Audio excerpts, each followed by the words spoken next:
إذا كنت من عشاق المغامرات المثيرة التي تنبض بالمشاعر وتحمل في طياتها أسرار وتجعلك متشوقا للحظة النهاية، اجلس وخذ نفسا عميقا ودع خيالك ينطلق عبر الزمان والمكان. استعد واشترك الآن ودعنا نروي لك الحكاية. كان العالم في القرن ال23 قد وصل إلى مستويات غير مسبوقة من التكنولوجيا. السفر بين الكواكب أصبح أمرا عاديا، لكن الكون الشاسع لا يزال يحمل أسراره الغامضة. في إحدى المحطات الفضائية المتطورة كان العالم إليا كريتر، عالم فضاء مشهور، يعمل على مشروع يعرف بالبوابة العميقة، وهي تقنية حديثة يمكنها إرسال البشر إلى أماكن بعيدة في الكون لم تكتشف بعد. ذات يوم وخلال اختبار تجريبي التقطت البوابة إشارة غامضة من كوكب بعيد. الإشارة كانت عبارة عن نبضات منتظمة تحمل شفرة رياضية، وكان هناك حضارة ذكية تطلب التواصل. قررت وكالة الفضاء تشكيل فريق من نخبة من العلماء والمغامرين لاستكشاف هذا الكوكب الذي أطلق عليه اسم أوراكس. ضمت الرحلة 4 أعضاء رئيسيين: إليا كاريتر قائد الفريق والمسؤول عن البوابة العميقة، وداليا رايت عالمة أحياء متخصصة في دراسة الكائنات الغريبة، وماركوس هيل خبير تقني ومهندس طيران، وجاكوب ستيل جندي سابق خبير في البقاء على قيد الحياة. انطلق الفريق على متن المركبة نوفا إكسبلور محملين بالأدوات المتطورة والفضول لمعرفة ما ينتظرهم على الكوكب المجهول. وعندما دخلت المركبة الغلاف الجوي لأوراكس واجه الفريق مشهدا لا يصدق. الكوكب كان مضاء بهالة خضراء وأرضه مغطاة ببلورات ضخمة تشع بألوان مختلفة. الغلاف الجوي بدأ صالحا للتنفس، لكن كل شيء كان هادئا بشكل غريب. قالت داليا وهي تفحص النباتات البلورية المحيطة بهذا الكوكب أن هذا الكوكب ليس مجرد كوكب، إنه أشبه بمختبر طبيعي. النباتات هنا لا تبدو عادية، إنها كانت حية تتفاعل مع البيئة بشكل مختلف ومعقد. بينما كان الفريق يستكشف المنطقة، اكتشفوا هياكل حجرية غريبة تشبه المعابد، محفور عليها رموز لم يتمكنوا من فكها. في أحد المعابد وجدوا جهازا يشبه البوابة، لكنه كان خامدا.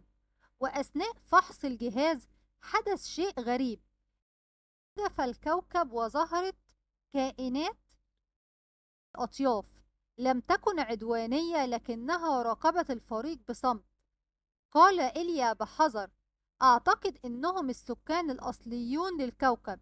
لا يبدو أنهم يريدون إيذاءنا، لكن يجب أن نحترم وجودهم. بينما كان الفريق يحاول التفاعل مع الأطياف، ظهر فجأة كيان ضخم يشبه التنين البلوري.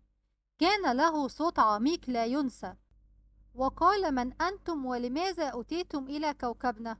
أجاب إليا بثبات: نحن مستكشفون من كوكب الأرض، جئنا لأننا تلقينا إشارة من هنا ونريد أن نتعلم عنكم وعن حضارتكم.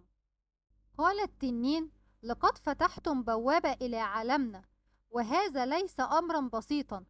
كوكبنا هو مصدر طاقة هائل، لكن إساءة استخدامه يمكن أن يدمر الكون بأكمله. أدرك الفريق أنهم ربما قد تسببوا في فتح رابط غير مستقر بين الكوكب والأرض. عرض التنين عليهم المساعدة، لكنه حذرهم من أن هناك قوة معادية على الكوكب تعرف بالحراس المظلمين، الذين يسعون لاستغلال طاقة الكوكب للسيطرة على العوالم الأخرى. قاد التنين الفريق إلى قلب الكوكب حيث يوجد مركز الطاقة. الطريق كان محفوفا بالمخاطر، واجهوا كائنات متوحشة ونجوا من فخاخ طبيعية معقدة. عندما وصلوا إلى المركز وجدوا الحراس المظلمين يحاولون فتح بوابة عملاقة. كانت المعركة حتمية. استخدم جاكوب مهارته القتالية لصد الأعداء، بينما عمل ماركوس على تعطيل الأجهزة التي يستخدمها الحراس. داليا من جانبها اكتشفت أن النباتات المحيطة يمكنها إنتاج طاقة هائلة عند تفعيلها بطريقة صحيحة. بالتعاون مع إيليا استخدمت الطاقة لإغلاق البوابة وإيقاف المخطط الشرير. بعد القضاء على الحراس المظلمين شكروا التنين البلوري وقال: لقد أثبتتم أن البشر يمكنهم حماية ما هو أغلى من القوة، ألا وهو التوازن.